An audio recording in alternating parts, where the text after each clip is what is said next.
Two athletes bound together by one profound heart-to-heart is the story our Steve Hartman has to tell.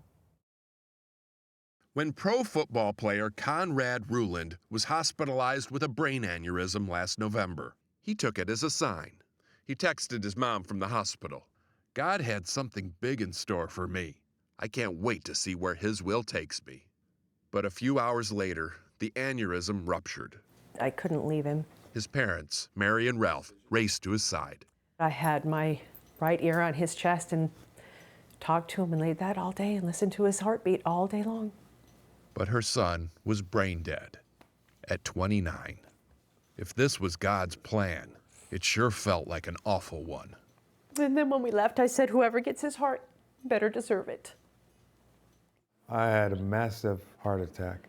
The one paramedic, he had the paddles in his hand. "Come on, we're losing him, we're losing him." You heard that? Yeah, and then I was gone.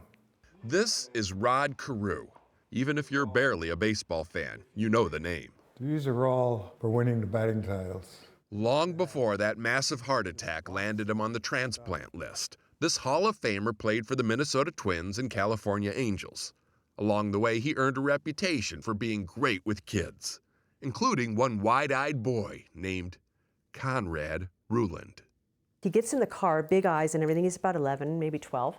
And he's saying, Mommy, I met Rod Carew today. You know, he's a pro athlete. I want to be a pro athlete. And the rest of the day, that's all he talked about was meeting Rod Carew. They only met that once, but these two professional athletes are now inseparable because a few months before he died, Conrad checked the organ donor box on his driver's license application. Welcome. And by sheer coincidence, the man who received his heart was none other than Rod Carew. It's good to see you. You're a part of our family now. Yes, forever. Yes. The two families got together recently at the Ruland's house in Orange County, California.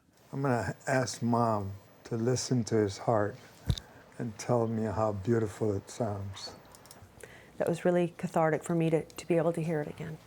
Every heartbeat is unique. There it is. And she said this one was unquestionably Conrad. I've got it memorized. The two families are now planning to team up to use Rod and Conrad's celebrity to promote the American Heart Association and to encourage many more people to become organ donors. Whatever, if we can save a life.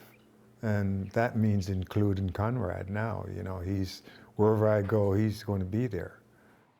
When Conrad sent his mom that text, saying he felt like God still had a plan for him, he obviously thought he would go on living. And now we know. He will.